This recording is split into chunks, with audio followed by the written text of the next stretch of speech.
In part A, we have this particular integral, which is integration of 6 tangent 3x over 1 plus cosine 6x. My first consideration for this type of question is I should try to manipulate these terms here so that actually the angle for the trigo terms are synchronized. Because when one of them is like a 3x, the other one is like a 6x, it's very hard to continue.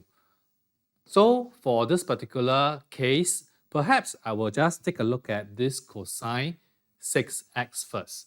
And from our formula sheet, we will know that there is an identities given for a cosine 2a, and we have three corresponding identities. The first one is cosine square a minus sine square a. The other one is 1 minus 2 sine square a, and finally the last one is 2 cosine square a minus 1. And for this particular case, I think the more appropriate formula to use will be the last one. Why do I choose this, right? Is because when we were to change this into this particular form here, then actually we can see that this one will be cancelled away. If you were to choose other identities, and I don't think you can simplify so much.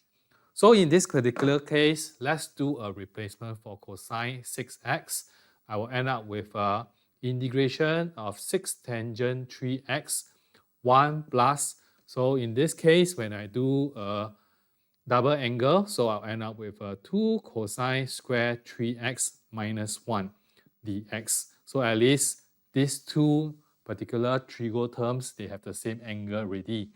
And this one we can see can be cancelled away. If I were to further simplify this, I will end up with an integration of 3 tangent 3x. And this particular term, I'm going to shift it up. I will end up with a secant square 3x dx. And perhaps I will try to consider the standard form for this particular integration. What I'm looking at, I'm going to make use of the f prime x fx to the power of n kind of configuration. By integrating this, I will end up with fx to the power of n plus 1 over n plus 1 plus c. Because I can see there's a kind of link between the tangent and secant. Because I know that when I differentiate tangent, I'll end up with a secant square. Maybe I will just rearrange it a bit more to make it nicer. This will be equal to a secant square 3x, and this will be a tangent 3x dx. This 3, I think I'm going to put here. Once we arrange this, right, I can recognize that actually this will be my so-called f prime x, and this will be my fx to the power of n form, whereby the n, the power is equal to 1. Because when we differentiate this tangent 3x, I will be able to get a 3 secant square 3x already. So once we have this configuration, I'm going to just apply the formula. I will end up with a tangent 3x whole thing squared over 2 plus c, and just write it down nicer. So we have a tangent square 3x over 2 plus c. So this will be the answer for my part A. In our part B of this question, we are given this expression in equal to integration of a ln x to the power of n. And our objective for part 1 is to make use of integration by parts to show this particular expression. And for the formula for the integration by parts, I've written down here already. And when you see an integration for a standalone logarithmic function or inverse trigo function, we are supposed to use by parts. And how do we make use of by parts is to imagine that there is a 1 here. Because for the formula for by parts, we will need some terms for the u and the dv over dx.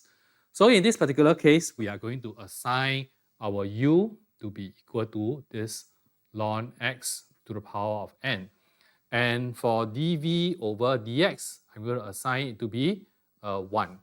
I'm going to differentiate this and integrate this because I need the terms for du over dx and the term for v here. So differentiating this, we have a du over dx equal to m bracket ln x power m minus 1.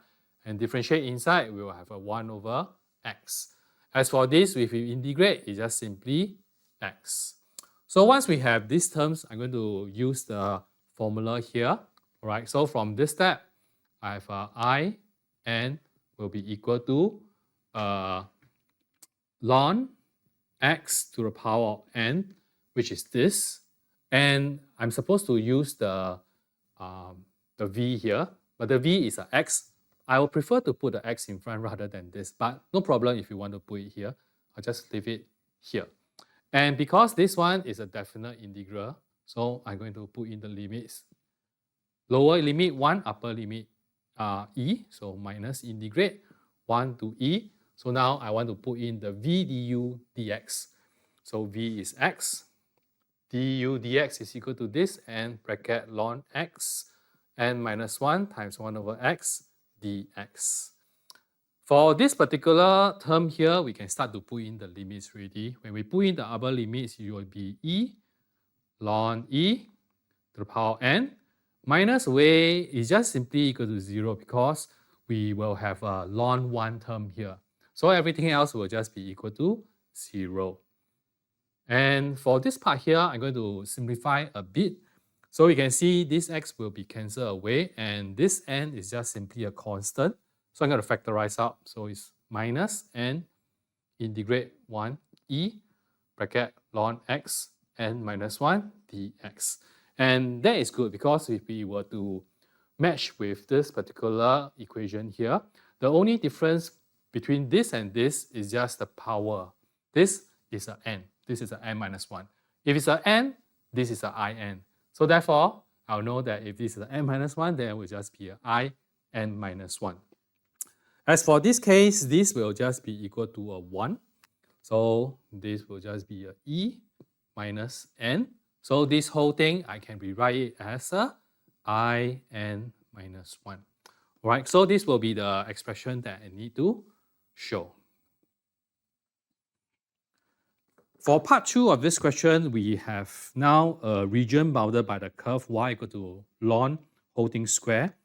The x-axis and x equal to e is rotated through 2 pi radian about the x-axis. And we are supposed to use the result that we have proven in our previous part to find the exact volume of the solid form. As for the volume of a solid that is being rotated about the x-axis, we have pi integration of ab of a y square dx.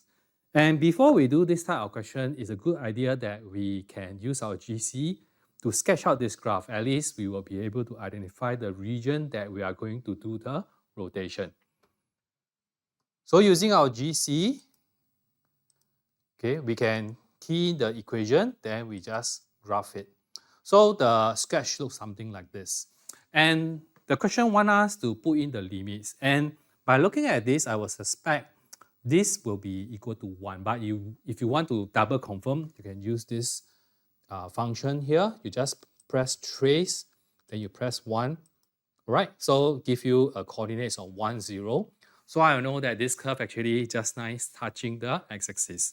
As for the upper limit, which is the e, I can do the same thing. So trace, so second, divide to trigger this e, enter. Okay, so I know that actually the value of e is somewhere here. If I were to do a very rough sketch, it will look something like this. All right, and the value here, this is a 1, and this value here is a e. So this region I want to find is being rotated about the x-axis, right? So using this formula, I can write down the equation for the volume. So the volume required will just be pi integrate from 1 to e of this whole thing square according to this formula. So I have a bracket ln x to the power of 4 dx. If we want to integrate this particular expression from scratch, it's very, very difficult. But luckily for us, we have already have this particular relation that we can make use of. Let me just make some space here first. So if we want to find this particular expression, if we were to look at this, in fact, this is the same as I4. So we just need to evaluate what is I4. And I4, right, we can obtain by using this expression here. So I4, I can rewrite it to become a E minus 4I3.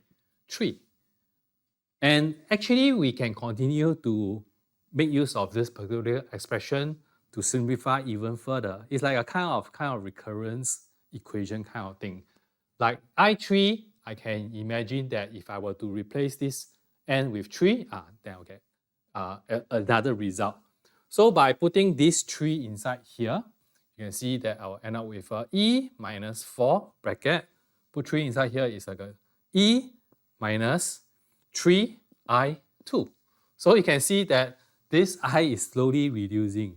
And I think I can continue to do a reduction until 1 because the question says n is an element of a positive integer. So the least I can go to is just 1. I cannot reduce any further. So let's try to continue doing that. So this, let me simplify a bit first. So this will be equal to E minus 4E plus 12I. And this happened to be a minus 3E plus 12. And this I2, again, I'm going to sub 2 into this expression here. I'll get a E minus 2I1.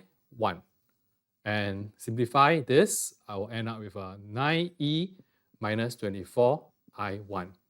All right, so this, I think, it will be the furthest I can go. I cannot reduce anymore.